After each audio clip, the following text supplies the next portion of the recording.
dalam masalah memberikan piutang kepada orang lain, kita juga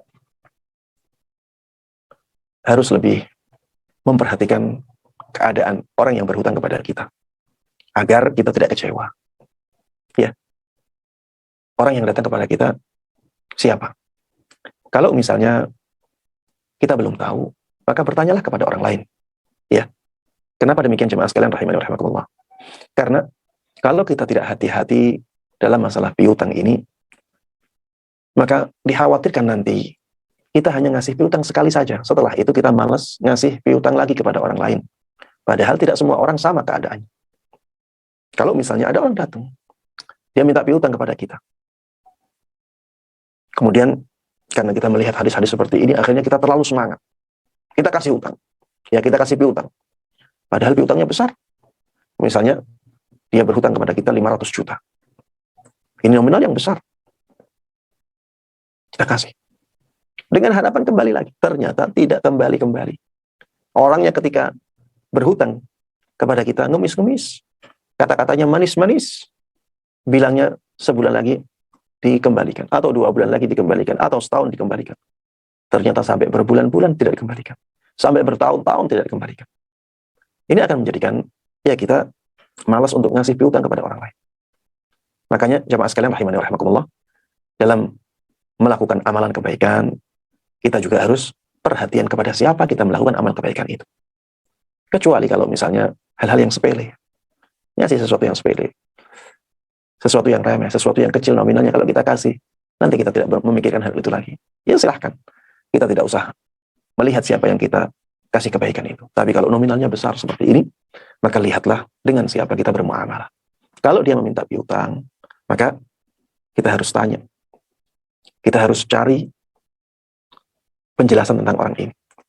Apakah orang ini kalau mengambil piutang, mudah mengembalikan? Ataukah tidak?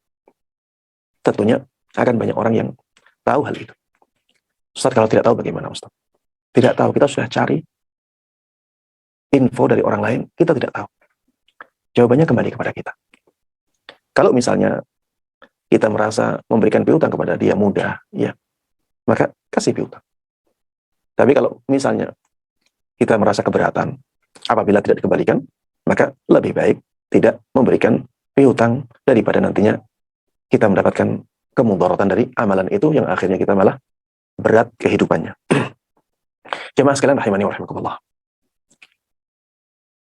Apabila kita masih mudah memberikan piutang kepada orang lain, pada asalnya kita sangat dianjurkan memberikan piutang kepada orang lain.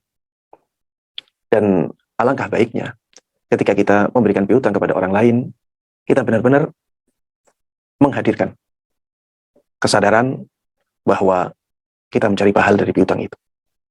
Kita mencari pahala dari piutang itu. Apabila ya kita sudah seperti itu, maka kita harus bersiap-siap bahwa nantinya orang tersebut mungkin saja akan kesulitan untuk membayar atau menutup hutangnya. Kita harus bersiap-siap. Ya, kita harus perkirakan itu. Kalau misalnya orangnya nanti susah bayar, apakah saya masih mudah? Kita harus persiapkan itu. Kalau orangnya tidak membayar, kita masih mudah, maka bismillah. Jadikan itu ladang pahala. Nanti jatuh tempo ternyata masih susah bayar, kita kasih penangguhan. Ada pahala besar di sana.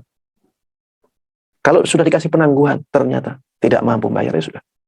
Lepaskan, sedekahkan. Itu juga ada pahala besar padanya. Kalau kita tidak punya kesiapan mental seperti ini, maka kita lebih baik tidak memberikan piutang.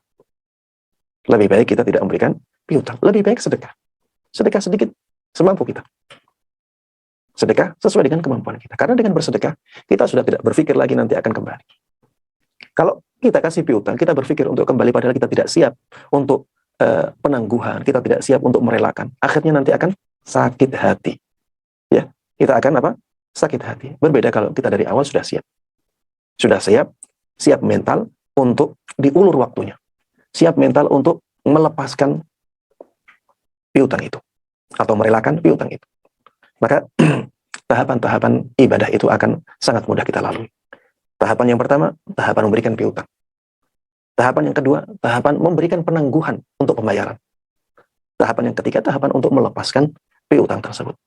Ini kalau kita niatkan sebagai ladang pahala, Masya Allah, ya, ini merupakan ladang pahala yang sangat sangat besar.